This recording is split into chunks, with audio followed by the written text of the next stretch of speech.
the Vice Chair of M2M Working Group of Telecommunications Standard Development Society India TSDSI. He is also the visiting faculty at IIIT Bangalore. He has more than 13 years of industry and academic experience. He is a senior member of IEEE, ComSoc, and also the member of ICN. He has published several papers in various peer-reviewed international journals and conferences and filed several patents. His main areas of research interest include SDN, ICN, M2M IoT, wireless MAC, quality of service, and multi-part protocols. So that's a bit about our speaker today, and I now would like to give the floor to Dr. Samar. So Dr. Samar, can you say hello so that we know your audio is working? So to all the attendees, also a bit of protocol. While we figure out that Dr. Samar's audio starts working, we will be taking questions through the questions tab, which you will be able to find in this tool, and you can write down your questions, and your questions will be taken up by the speaker towards the end of the webinar. So as the session goes, you can start typing your questions, and I will be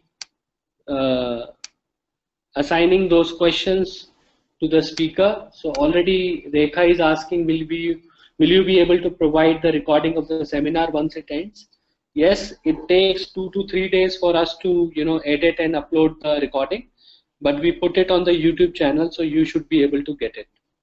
So Dr. Samar, welcome once again. Our participants are eagerly waiting for you to start the presentation.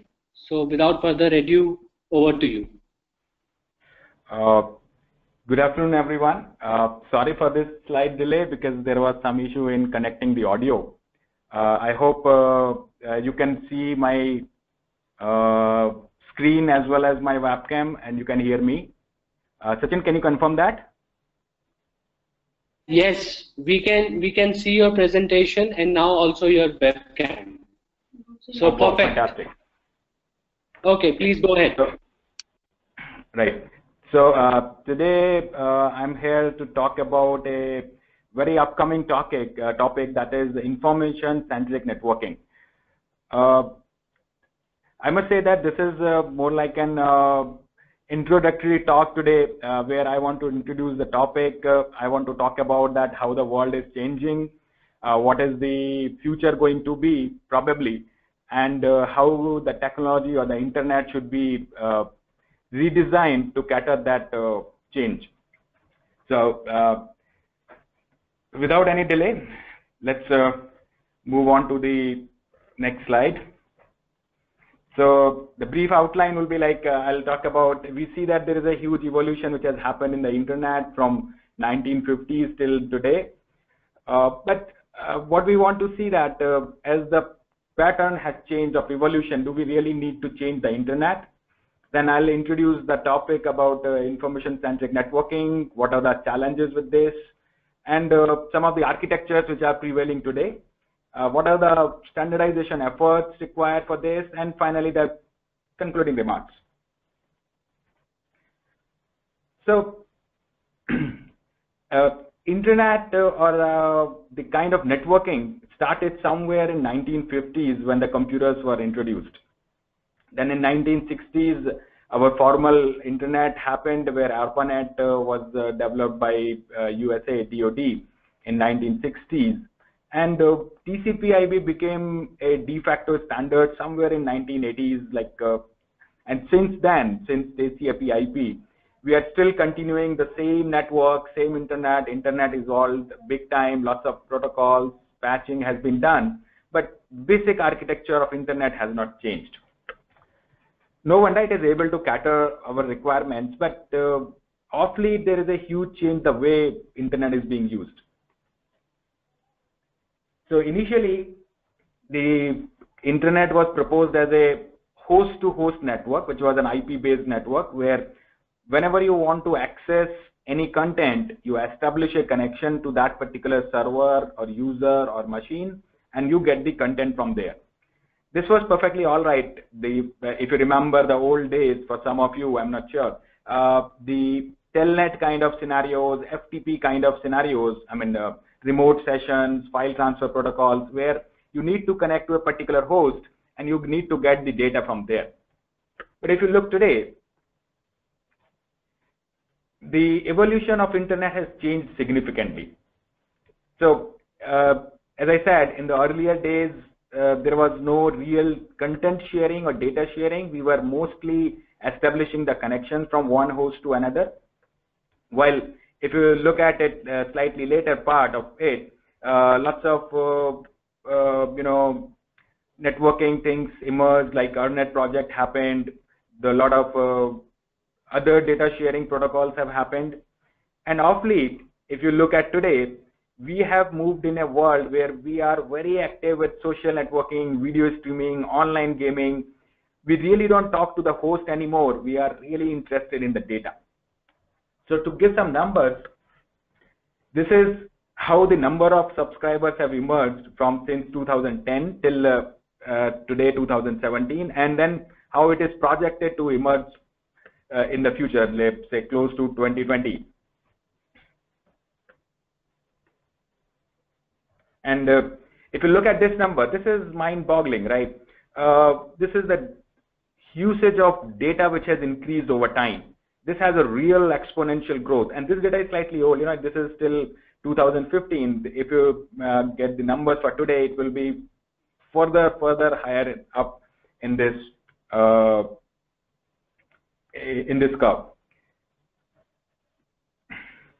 So, does that mean we need to change the internet? Because the internet, when it was designed, we were host-to-host kind of communication. While if we look at it today, we are more data-centric. We are more interested in the data accessing. We are not establishing a connection to the host. The most of the traffic is video traffic. 70% of the internet traffic today is video traffic. So does this mean we have become data-centric today, right? And also, internet predominantly was unicast in nature because of the TCP kind of protocol. But today, we are more interested in broadcasting kind of scenarios. So internet inherently doesn't support it, though there's a lot of work which has happened to make things, broadcast in nature. But by the ground reality or the ground protocol or the ground philosophy of internet is unicast. Then another issue is, which we should be worried about, is the data growth. If you look at the numbers, almost 2.5 exabytes of new data is getting generated every day. That's the number put up by IBM Research last year. And the projected number of devices is almost 20 billion in 2020, which is enormous. So is our internet going to handle that, or do we really need to change the internet as we see it today? Then security is a major concern. A lot of security issues, incidents have been reported in the past, and the number have grown tremendously. Like 10 years earlier, or in the last decade, the security breaches were not so many as it is today.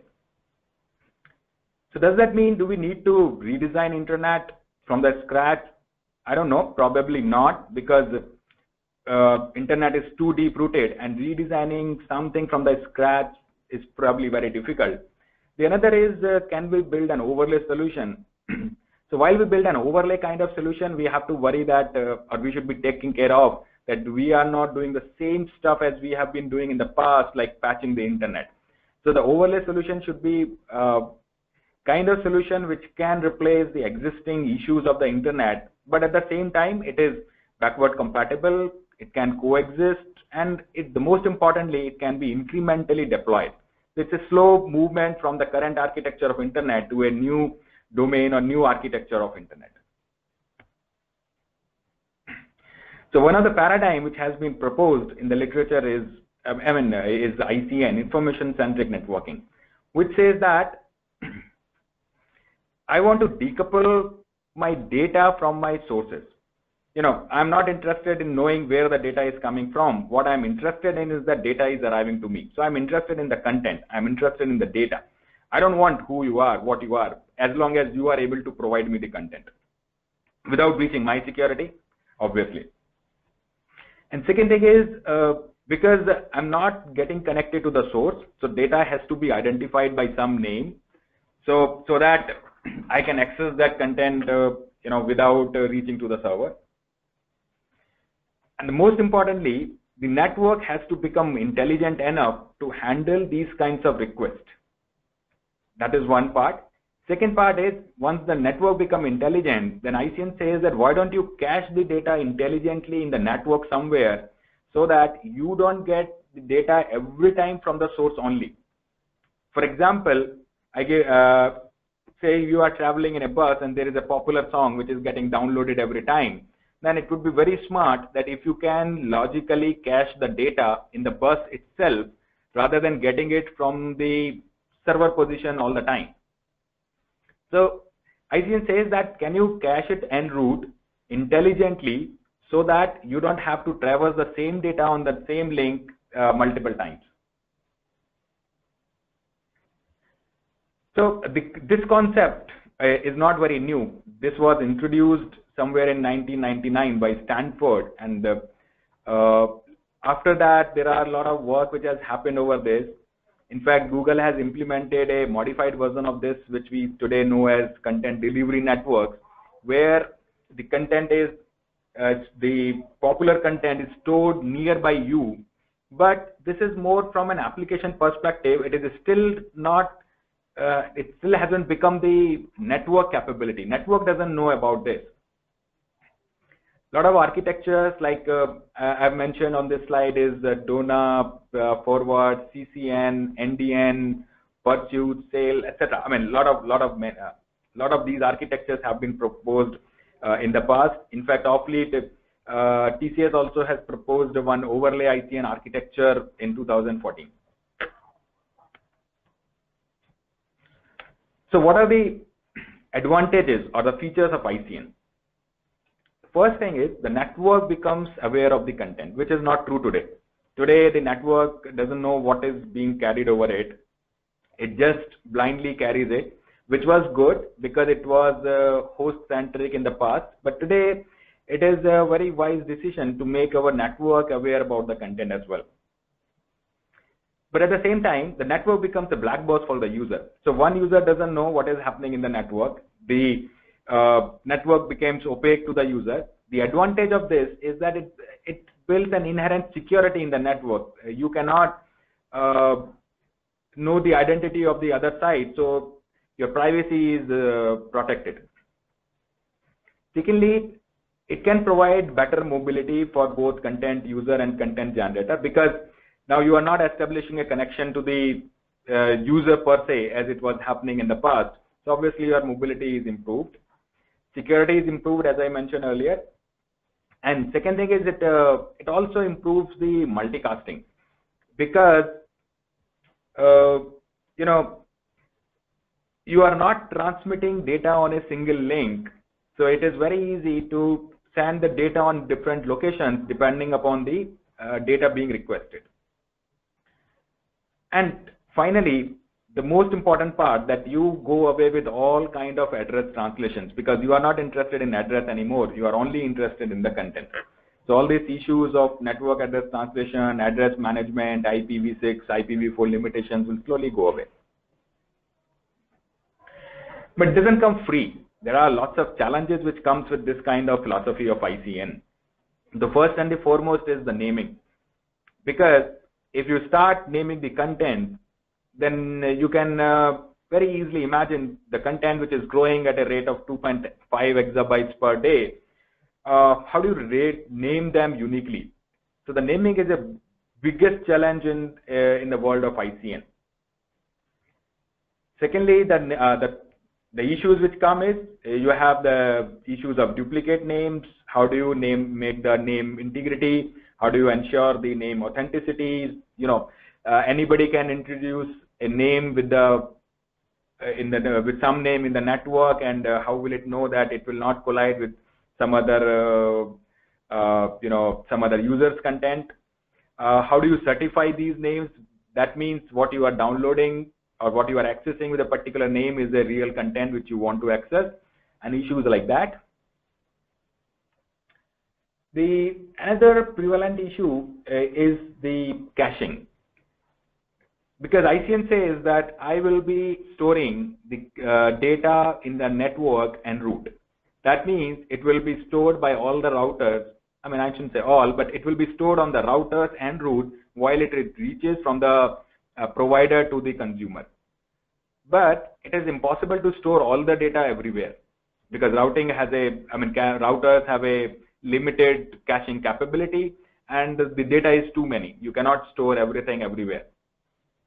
So the problem happens that where will you cache the data, what will you cache, and how much will you cache, so that the overall performance of the network is improved. Because if the caching is not happening properly, then you're not getting any advantage of moving to an ICN kind of architecture, because if you end up getting all the data from the provider only, then there is no significant advantage. The another thing is that in caching area, not enough work has been done. Even the standard architectures which has been used, they only are using policies like least recently, LRU, LFU, I mean least recently used, least frequently used, FIFO kind of policies, which are probably not optimal for ICN kind of network.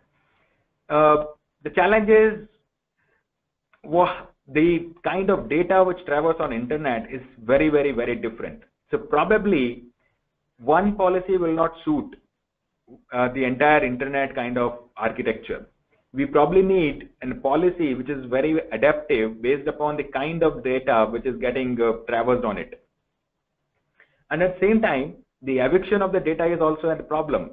Say if the data becomes stale, the data becomes old, or if a provider wants to replace the old data with the new data, how will it do that? These kind of issues to implement is very challenging and needs to be addressed.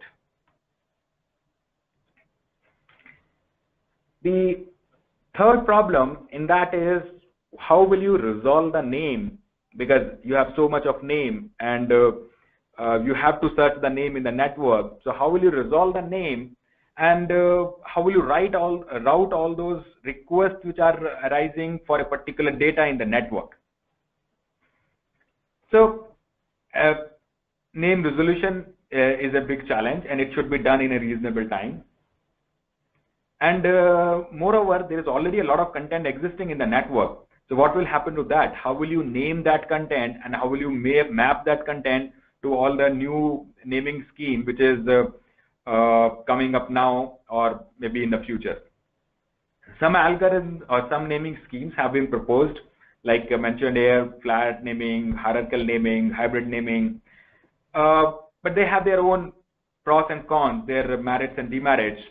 The biggest problem is the name has to be human readable, because if we are searching by name, then it has to be understood by humans that what that name is.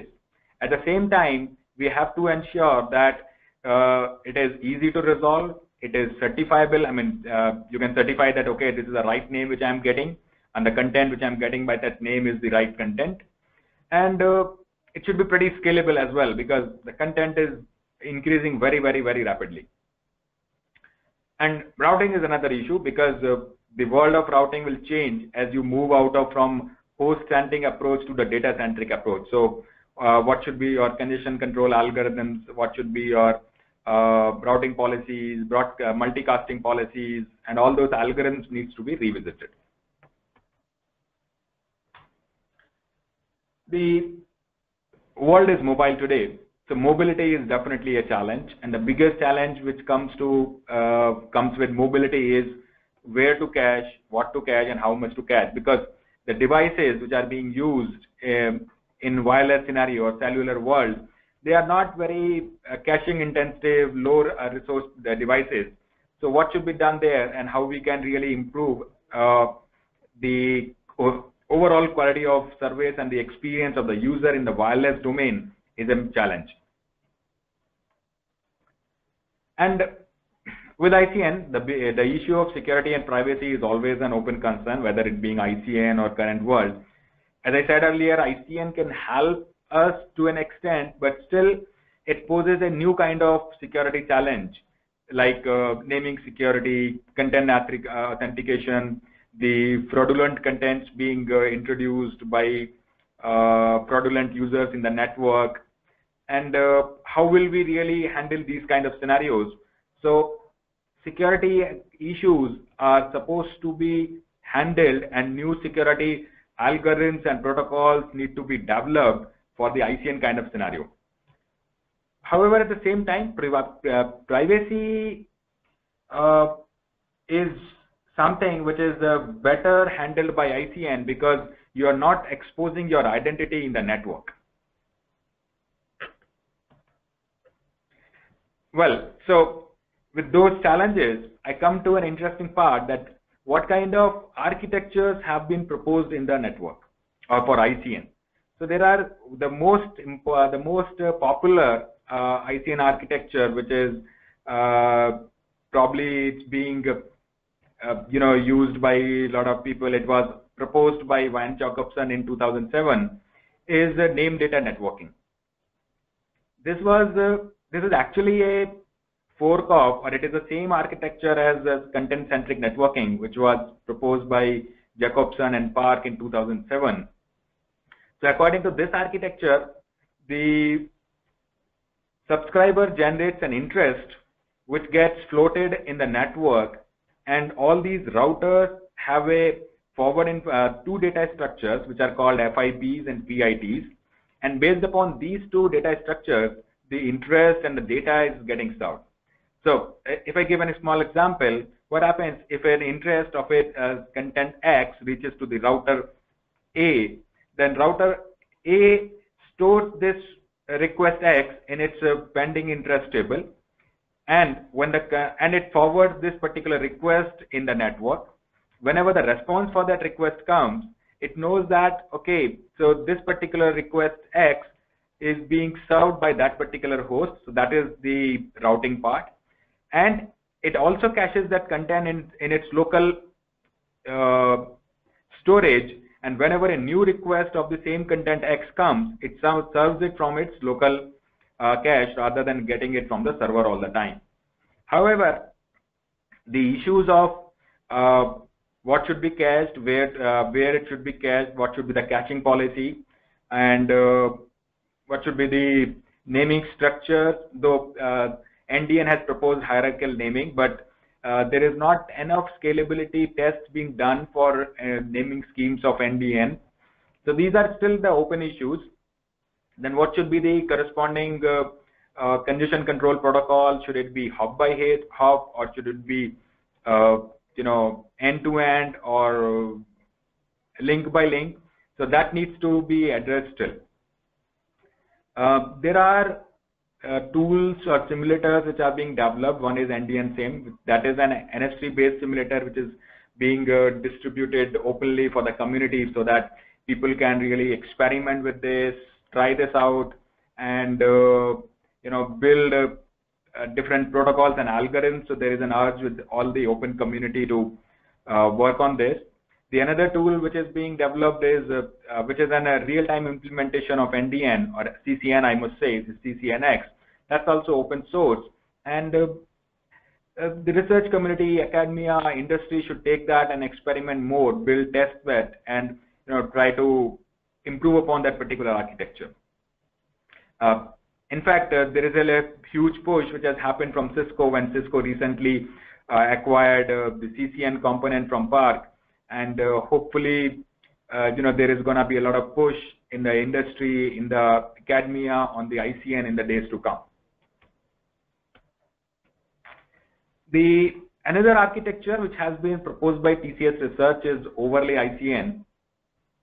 So this architecture is motivated by the SDN philosophy, because the biggest problem in any ICN network is that it should be backward compatible. So, and it should be incrementally deployable, so that you should not be asking your service provider that, okay, you have to change your components for sure. If that's going to happen, then nobody is going to deploy that. So this architecture answers that particular question and says that if you want to incrementally deploy your architecture or your ICN philosophy, you can do that. And once your entire network has moved to ICN, you can, or all your components have moved to a ICN components, you will become a pure ICN network. At that particular moment, it will not be an overlay at all. And the second problem which it solves is the name resolution problem, because it believes that it is very difficult to solve the name resolution at the router itself, and the world is also moving towards SDN paradigm. So probably name resolution functionality should also happen at an SDN controller kind of component, so that it is more scalable and any kind of naming convention can be used very easily, so that it makes it less dependent over the hardware components. So it takes a major advantage of having SDN into picture. It has also proposed a universal caching policy for its architecture, unlike other architectures who uses LRU or some other policies. The naming also, it has proposed some self-certifying hierarchical naming. So this has the advantage of both security of names as well as the human readability and searchability. And as I said, this can be easily extended to the SDN kind of world, so which makes it easily deployable in both legacy network as well as the future SDN network as well. There is an open source package also existing for this, which is called ICN SIM. It is also a part of NS3, and it can be downloaded and experimented. But as I said, this is a much younger architecture in comparison to NDN or CCN. So there is a lot of experiments, there is a lot of test beds which needs to be built around this kind of architecture, and a lot of issues probably need to be addressed, because still it doesn't define that what should be the ICN manager architecture should be, what should be the interoperating protocol between two ICN managers, or what should be the communication protocol between the routers and the ICN manager, and things like that. So there is a lot of work which needs to be done here as well. So this is a very quick comparison of the two architectures, which seems to be pretty popular these days. I mean, not the OICN one, NDN seems to be much more popular when a lot of people are picking that up. So if you look at the model of operation, both are request response based model. The naming are OICN, it's a certifiable name, while NDN is a hierarchical name. So probably they're we still don't know whether NDN is a good idea or OICN is a good idea. Maybe the one of the architectures can take the good things of the other one, and probably, or maybe you can build a new third architecture based upon the good points of both the architectures. The major difference, if you look at the two, is one is that the name resolution part, because in NDN it is done at every router, while in OICN it is done at a control plane, which is ICN manager. And the extendability to SDN network is much easier in case of OICN in comparison to NDN. So that can be another point of comparison, and can help us build that particular architecture. So with these two architectures in place, there are some open questions which needs to be answered. One, what is the right naming scheme? We have talked about some of the three of the naming schemes, like flat, hierarchical, and hybrid. But how will you really authenticate those names? How will you really ensure that the reliability of the content which has been represented by the name is there? So that's still an open problem. There is a work which is happening, but there is probably more work needs to be done. Probably you need to define more complex data objects for your content, so that you can improve upon that. The caching is another issue. How do you really handle the malicious content? Because you can probably have a very good caching scheme which can predict what to cache, where to cache, how to cache, but still, how do you ensure that the data which has been injected is not the malicious data, it's a reliable data, authenticated data? How will you ensure that the content integrity is being maintained? And how really you will ensure that what you are downloading with a particular name is the same content which has been requested. The trust is still an issue because though it can be sometimes looked at as a part of naming or the caching as well, but or maybe it can be studied as a separate component as well, that how do you really certify the contents? Will you really use some key mechanisms? Who will provide the key? How will you store the keys and things like that? Because the problem is now the content is not available only at the source, it is rather available or dispersed in the entire network. So it can be anywhere at any point of time. And as I earlier also discussed, the routing and congestion control is a major issue. How do you really route the data effectively? What kind of congestion control you will be using, and whether you will be using the standard TCP, UDP kind of, you will borrow those congestion control kind of algorithms, or you want to design a new algorithms, and how will that interoperate with the existing one? That needs to be studied very well. So I'm coming to the last part of my talk, which says that what is the future with ICN? Okay, who will potentially be using ICN, and can ICN really be a potential candidate for the users of future? So we need to see that how that ICN can also emerge as wireless ICN, because most of the users in the world of tomorrow are going to be wireless users. So it should be extendable to the wireless scenarios as well. So it should provide both the producer-consumer mobility, and it should be seamless. It should exist. It should be able to do it with the existing system, as well as it should not make the system very complex for the users. It should also be disruption tolerance. That is, say if your one of your content provider goes down suddenly or gets disconnected, your data should not be stopped. That means you are not host dependent anymore. Okay, so you are tolerant to a lot of disruption in the wireless network, to the users, to the content provider, and so on, which is very much doable, because in ICN you are not tied up with a user. So it looks like that is probably much easier for ICN kind of network rather than the current or today's network. It should be extendable to the ad hoc network, that's fairly obvious.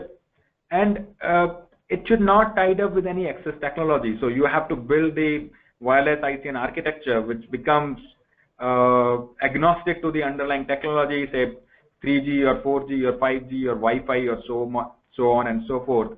And also it should be interoperable. So there is a lot of work which is happening, and probably that should be done with keeping ICN as a point of view. And obviously, if you are running wireless ICN in the wireless network, it should not really stress out any other component of the network. The second potential future use case I see is ICN for IoT. So as we all know that IoT is emerging as a very potential use case of the future networks. And the biggest point which I have to bring up here is that IoT is location independent service. In IoT world, most of the time we are not really interested in what is the location of a particular sensor or a device. What we are more interested in what is the data being provided by that. And that's very naturally fit with the ICN philosophy, which says that I am not tied up with the location of the data. I'm only interested in the data being provided or the content being provided by the corresponding device. Now, this all stuff requires a lot of standardization effort, because unless the standardization bodies accept a particular protocol or a particular algorithm or a particular design or an architecture, it is very difficult to convince industry to really implement it.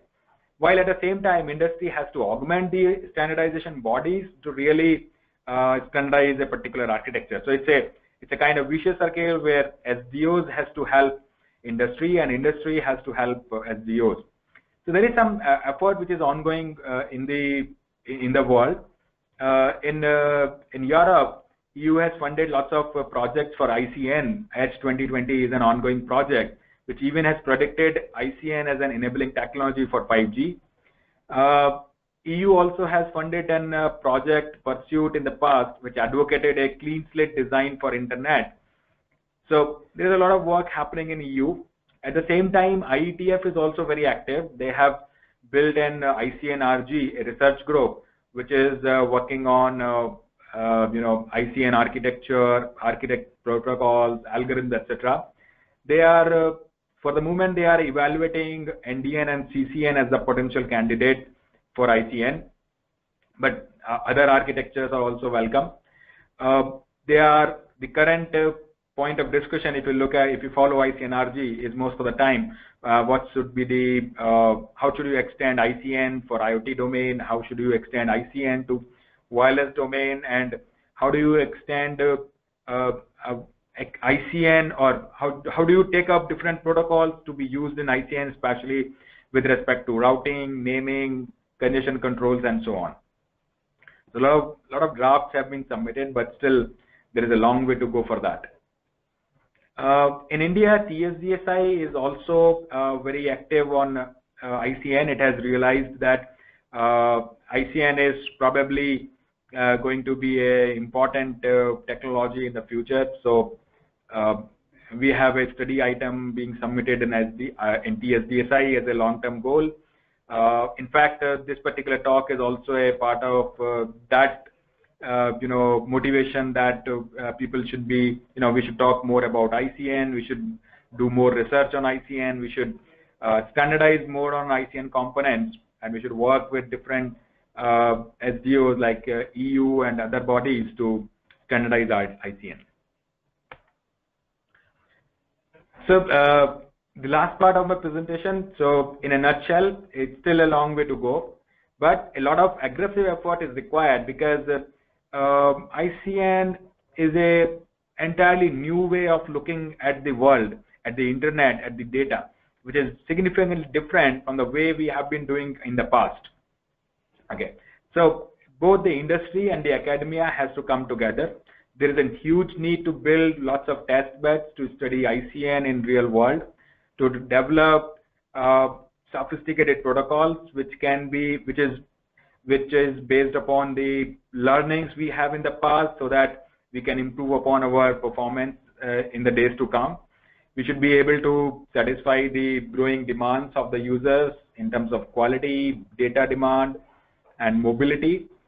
And standardization bodies has to work very aggressively to standardize ICN, so that we can have, so that industry can feel free and build products around ICN and take it to the market, so that we can slowly move away from the current paradigm of internet to a new paradigm of ICN. So some of the references. So with that, I'll stop my presentation. I will be very happy to take some of the queries from you. And Sachin, if somebody has posted some queries on chat, then please share them. Yeah. So first of all, thank you, Samar, for such a lovely presentation. I think the wonderful thing about this topic is that it's very open-ended and it's evolving. So there are probably no right and wrong answers, right? And I would request the participants that if they can ask their questions in the questions tab, and I will be assigning them to Samar, and he would be reading out the questions first and then replying with an answer. So before anybody asks you the question, Samar, I would like to ask you the first one, which is, yeah, please.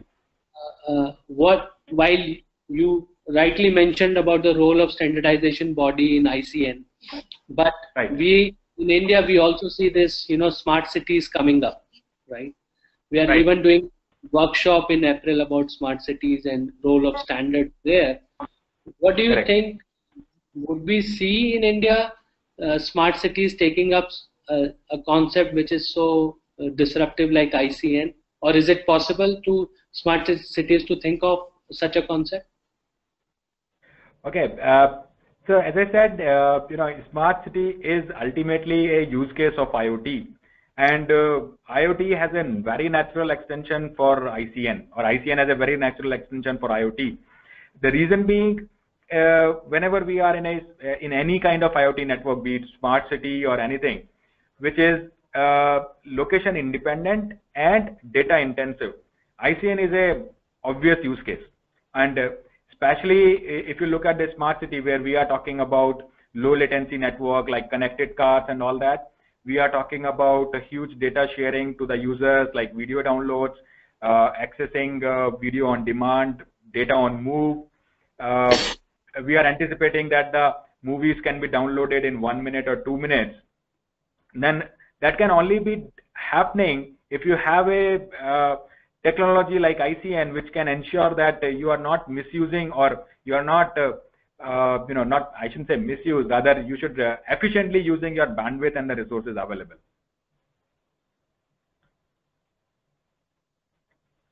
Sachin, does that answer your question? Yeah, and I think it's very interesting anyways for me to keep thinking about it. So there are now questions coming, and I think everybody is also appreciating your presentation. So if you may go to your questions tab and see that there are some questions coming in, if you can answer them, please. Yeah, sure. So the first question is, what is the overhead from storage point of view, and how to versioning of information that is stored in the network? Okay, so it is a lot of questions. When does the network know if information it is storing has expired and will not be delivered? Instead, request afresh. This problem exists for caching also. Okay, so yeah, as I mentioned, this is a question from Hari. So as I mentioned, this is a very, very valid problem. There is no the answer for that. How do you really handle the stale data in the cache? But there are some of the proposals which are there in the literature, which says that, okay, whenever a resource with the content provider is publishing a content, he will publish the content with some time, or there is some age or the lifetime of the content, and whenever all the intermediate nodes will look at that particular lifetime, they will expire that content after that particular time. So that is one way how they handle it. Another thing is, this problem is that whenever a cache or a router stores the content, it automatically assigns some particular lifetime to that content, and it automatically drops that content after that.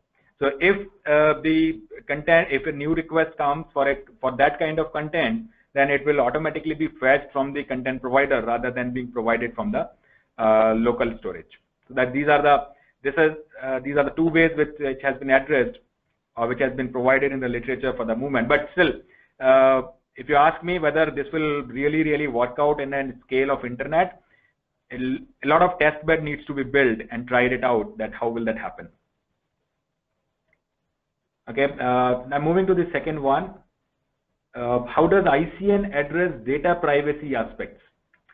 Right. So the first thing which I want to bring in, till today, we actually talk about only the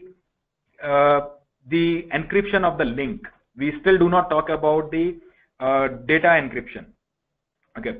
So one way is that we can actually work on the with the ICN, we will actually be working on the data encryption rather than the link encryption. So you have a much more liberty to actually certify your content, to certify your data, and then you put it on the network. The another part is that how will you handle the privacy part of it? So that is still an open-ended question, that okay, can you really limit your data so that it can be only accessed by some of the users, not everyone? So there are a lot of work happening in that domain, which is talking about the security, the privacy of data especially. That can you certify your name so that it can be, can you embed the privacy component also in the name itself, so that it can only be accessed by some of the users, not by everyone. Okay, so moving on to the third one, how are you testing your concepts is it being tested as an overlay already on the present internet? Okay, so we are actually still on a very small test bed kind of scenarios. We are not really, so I have talked about two architectures. One is on NDN, one is on OICN. So for on NDN, the NDN community, the park has built one test bed where you can test the NDN architecture, which is based on CCN, which is open to the public. You can actually test it there. The overlay ICN, which has been proposed by TCS, that has not been really tested on a big test bed. It has been tested on only in a lab network as of now. So testing that out is a major challenge. Testing in a lab or in a small node of network, hundreds or 200, does not really ensure that whether that concept will really work in a scale of internet. That's why I'm saying there is a huge demand that companies and industries will come together and try to build a larger test bed to try out the concepts like ICN. Another question from Rajendra is, why do you say IoT sensors not have a need for location? Say for example, IoT needs for a smart city, we do need the air quality, water quality, etc. to transmit their location also, right? Yeah, that's true. There can be a situation where you need to know the location of the sensors or the IoT sensor, but there are a lot of IoT applications which are not location dependent. Okay, so I am precisely referring to those kind of applications which are not really location specific, which are more data specific. And also in the location specific sensors, we are not really interested in the sensor address. What I am interested in the location of that particular sensor, right? So I am talking about that address independence, not in terms of the geographical or GPS kind of locations. Rather, I am not really worried about what is the IP address of that particular sensor, as long as I can reach to that particular sensor in whatever way. So that's the way I want to represent that when I say the location independence. Okay. So I have a question, is TCS coming with ICN solutions? Well, that's a very difficult question to answer. We are just starting. We have only put up one architecture in the community, which is in a very nascent stage, just has been put up. We have put up in 2014, not all the even components being built, only a simulator is available. So yeah, we are working on that. We are looking, we are working with other partners. We are trying to collaborate with other industry people through TSDSI, and probably in some time we will have some solutions coming up. So we are trying to look at it, but this is a very premature question. Is TCS coming with ICN solution? I don't know whether we'll be able to come with a solution or not. So is there any other question? Yeah, so I think we are almost there, but still probably we can wait for one or two more questions from the participants. So if you can hold for a minute. Sure, I encourage participants, if you have any more questions, please type them now, or we will conclude the session and thank our presenter for the day.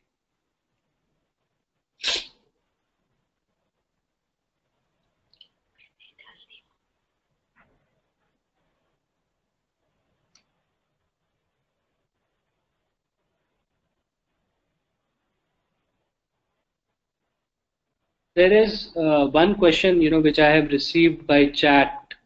Okay. So this is from Jaita.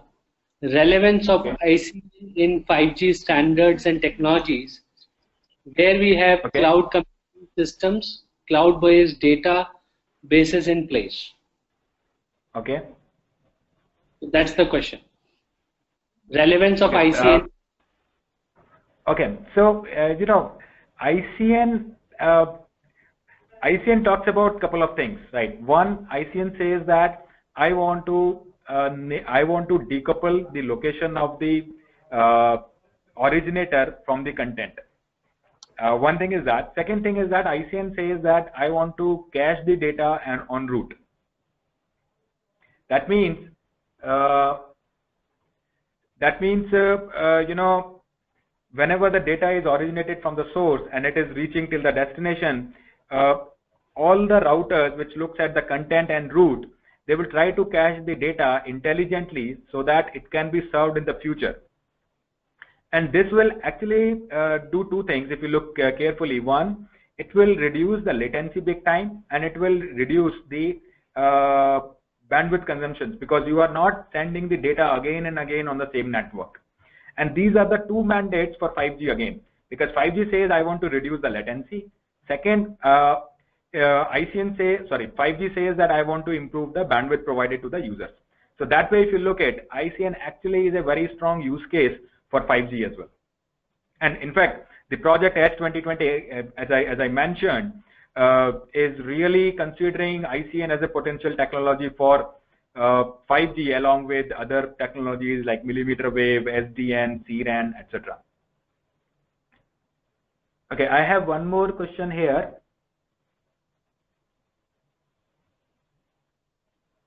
Okay, how will I, as an ordinary citizen, see the benefit of this overlay? As I just explained, if you become the 5G user, then you will automatically experience that. Say, for example, in case of 4G network, ICN has been deployed, and say you are traveling in a bus, then the bus caches the song for you, and you get a download of that particular song at a very reduced price, because you are not consuming the service provider's bandwidth. You will get it very fast because you are not establishing a connection to the base station all the time, and you are getting a very good throughput as well. So yes, if an ICN in true sense is being implemented, you will see a very huge reduction in latency and a huge improvement in the bandwidth provided to you. So at this stage, Dr. Samar, I would like to thank you on behalf of the India-EU ICT collaboration project, and I felt that you have a lot of passion for this topic. It was very clear in your talk, so we really appreciate this high energy presentation, and hope to collaborate soon again, maybe on some other topic. Definitely. Okay. Just one second, there is just one thing which Rajendra has mentioned, or even NDN and ICN. So I'm saying NDN and ICN is the same thing. NDN is just one of the architectures for ICN kind of world. So, and both can be, I mean, NDN can also be deployed as an overlay. So yeah, ultimately the aim is to deploy it as an overlay, and then slowly you take over as a pure ICN network. So if it is being deployed, everyone will see the advantages. I think it was his, extension to his previous question, where he wanted to know the benefit for the citizen, and I think you answered it well. So at this stage, then I thank you again, Dr. Samar, and we have recorded this webinar. So if the audience who have missed it, they would be able to find it in our YouTube channel, and I will be circulating the link to everyone. So thank you again. Have a nice weekend, and see you soon. Thank you, Sachin, and thank you everyone for joining this session. Thank you very much.